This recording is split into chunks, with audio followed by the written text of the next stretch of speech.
quando o fluxo ele é interrompido por um trombo. Então, lá no local do cérebro, houve uma isquemia, faltou sangue e aí a pessoa teve um AVC.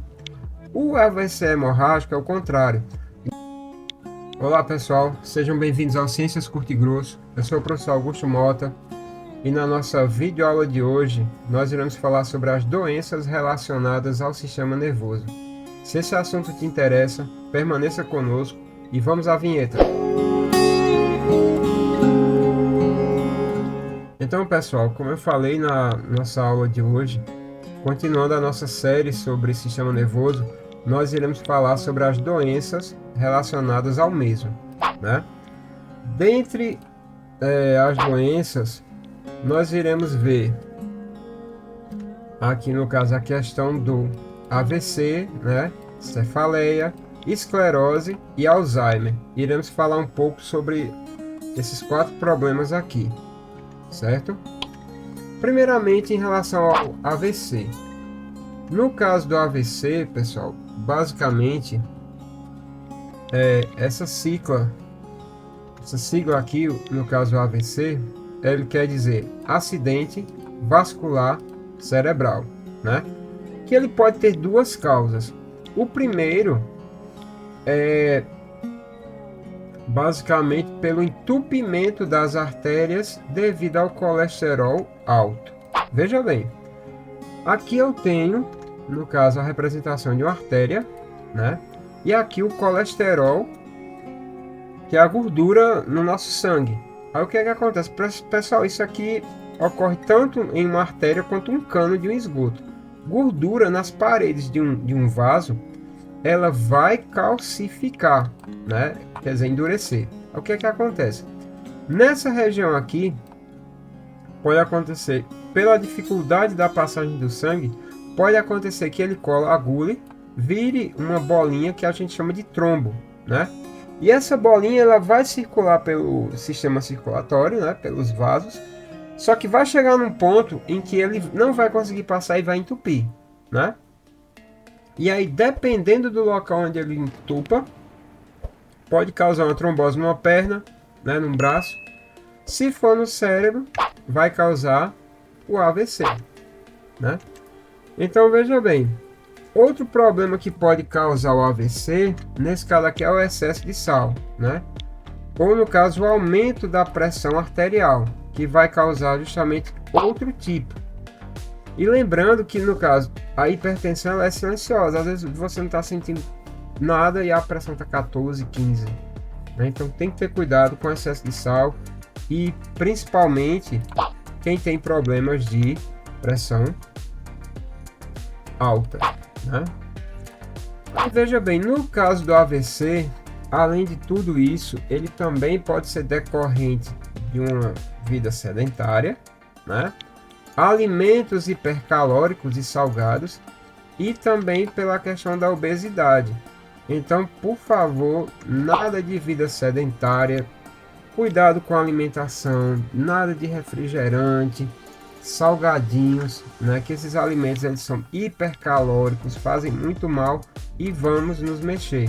Eu sei que com a violência tá difícil, né? Porque no meu tempo eu saía para brincar na rua. Hoje em dia qual é a criança que sai para brincar na rua?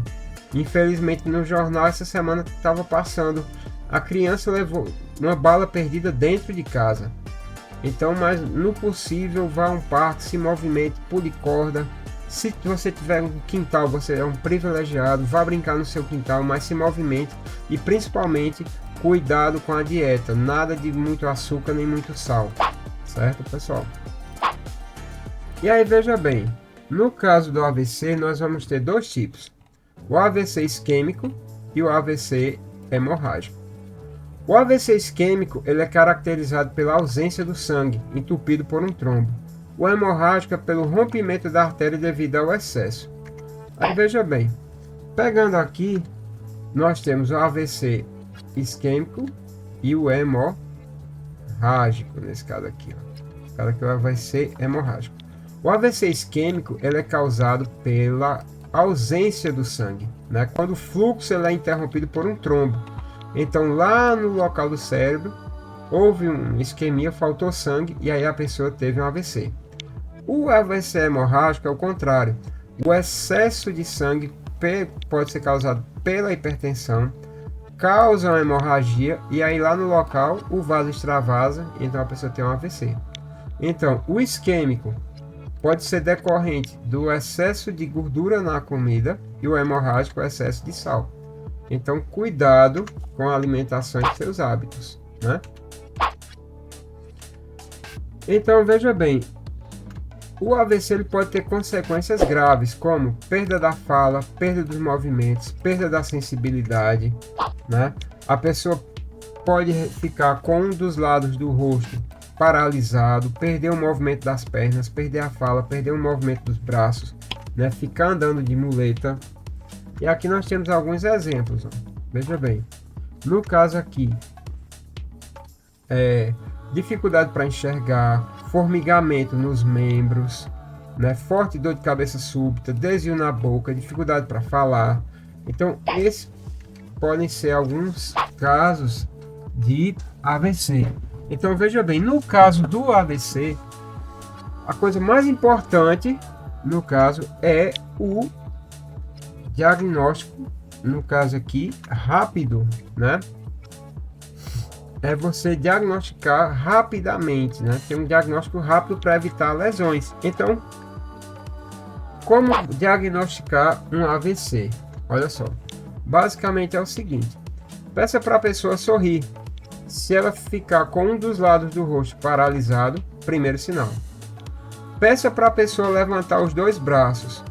Se ela não conseguir levantar um dos braços, segundo sinal. Peça para a pessoa falar uma mensagem rápida, tipo: João foi na farmácia comprar feijão. Se mesmo assim ela gaguejar, terceiro sinal de alerta.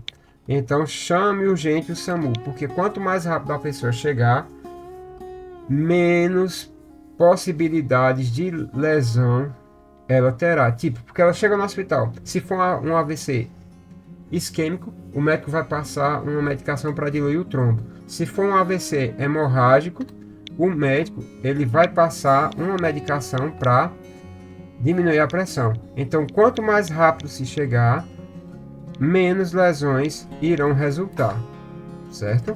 Então, não esqueçam disso.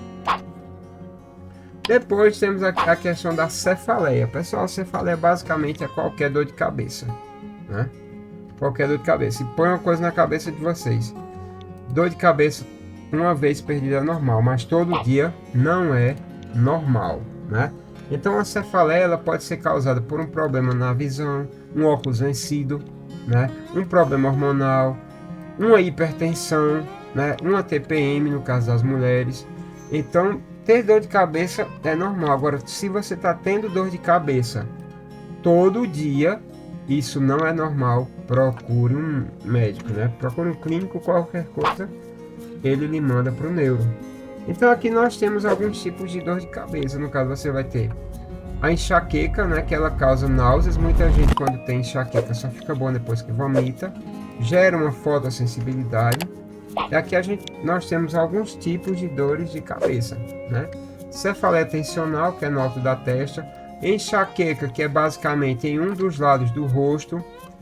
Cefaleia em salvas, né? Que pode ser causado por um óculos vencido.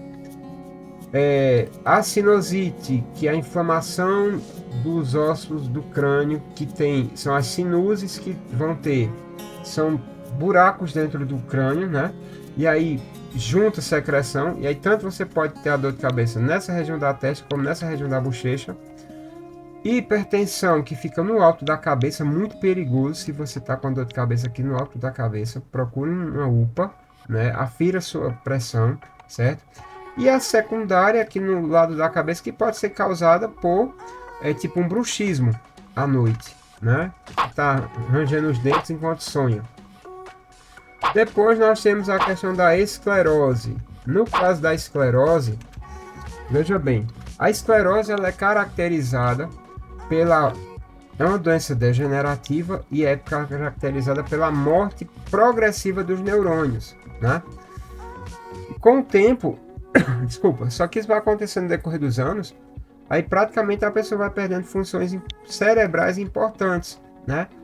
vai causando esquecimento, a pessoa pode perder mobilidade, a capacidade de mover os braços, pode terminar em uma cama, deitado, né? Usando fraldas. Então ela é caracterizada basicamente pela morte dos neurônios, certo? Outra, no caso aqui, ela vai prejudicar a locomoção. No caso, isso no decorrer dos anos, ela prejudica a locomoção, pode prejudicar a fala, a visão. E aqui, olha só, nós temos alguns exemplos. Veja bem.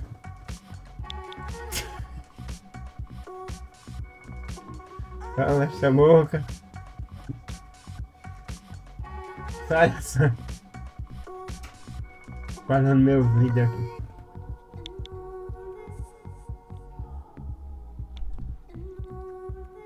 No caso, olha só, ela pode prejudicar a visão, né? Sentidos, a questão da mobilidade dos músculos, sistema urinário, sistema digestório, a fala, a questão do esquecimento. Então ela é caracterizada justamente pela morte progressiva dos neurônios, né? Muitas vezes são as próprias células de Schwann que começam a matar os neurônios, né? Alguns estudos dizem que é pela presença de uma determinada proteína no sistema nervoso que pode desencadear. Só que no caso, ela é desencadeada em muitos anos, né? Mas é uma doença triste que a pessoa pode terminar em uma cadeira de rodas, né? Só movimentando o braço e sem conseguir falar novamente, sem conseguir falar.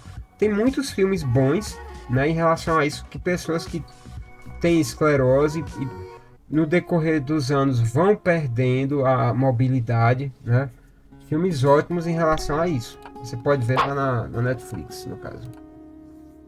Então veja bem, no caso da esclerose, ela pode ocorrer desde o nascimento ou, basicamente, pode se manifestar dos 25 aos 30 anos e afeta mais mulheres do que homens, né? Aqui no caso, a gente tem alguns exemplos, ó. Ela pode causar, no caso aqui, ó, visão turva, né, cansaço, perda da força muscular, dores crônicas, formigamento, constipação, incontinência urinária, espasmos musculares, né? E a pessoa terminar numa cadeira. É uma doença muito triste, muito triste. Você sabe que tem esclerose e vai chegar um dia que você vai estar usando fralda em uma cadeira, assim. São doenças muito, muito tristes, né? Né, pessoal? E por fim, para essa aula não ficar muito comprida, vamos ver aqui a questão do Alzheimer. Olha só, o Alzheimer foi descoberto pelo médico aqui, Alois Alzheimer, que morreu em 1915 e foi o primeiro a diagnosticar a doença, né? No caso do Alzheimer, ele vai causar degeneração progressiva do córtex cerebral, né? Causando perda progressiva da memória, da fala, da locomoção. Geralmente ocorre após os 60 anos, né? Então ele vai causando uma perda progressiva dos neurônios do córtex e a pessoa termina, como no caso de outras doenças degenerativas, né, como a esclerose, em uma cama, né? E é uma doença extremamente triste também, né? Aqui você tem o neurônio normal, né? E a morte aqui das bainhas de mielina nos axônios, causando a degeneração dos neurônios e a perda da conexão. Então você vê que basicamente, ó, um córtex normal, depois com Alzheimer, basicamente ele tem redução, né, pessoal? Normal, Alzheimer. No caso aqui, o Alzheimer é uma doença muito triste, né? Você tem aqui alguns sintomas, ó, iniciais: perda de memória, né, alterações de humor, perda de pertences, dificuldade para realizar tarefas básicas, desorientação espacial, problemas de atenção, dificuldade de expressão, tomar decisões. Nos estágios mais avançados, isolamento social, dificuldade de planejamento, né? A pessoa passa a não reconhecer mais os próprios parentes, tem uma fase que a pessoa fica violenta, né? Tudo isso na fase inicial, né? Começa com perda de memória. Nas fases mais avançadas, violência, e termina a pessoa sendo cuidada numa cama, né, usando fralda, esquecendo todos os parentes, e é uma doença que ela afeta não só a pessoa, mas toda a família como um todo, né? Porque ela desestrutura toda a família, basicamente, porque é horrível você ver um pai seu que não lembra de você, né? No caso. Então, basicamente, era isso, pessoal, que eu tinha para falar para vocês. Espero que vocês tenham gostado do vídeo. Se deixou, deixa aí o like, por favor, né? Nos veremos na nossa próxima videoaula. Forte abraço, fiquem com Deus e fui!